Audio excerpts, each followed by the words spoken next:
kwizinto abaza kucebisa ngazo nakwizinto abaza kulumkisa ngazo.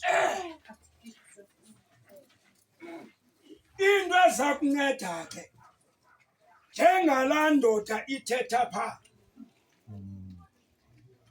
funeka wena ugcine ukhangele. Ndiyambonga ke uThixo bazalwane, ngokusuka athathe into engabonakaliyo ayenze ibonakala.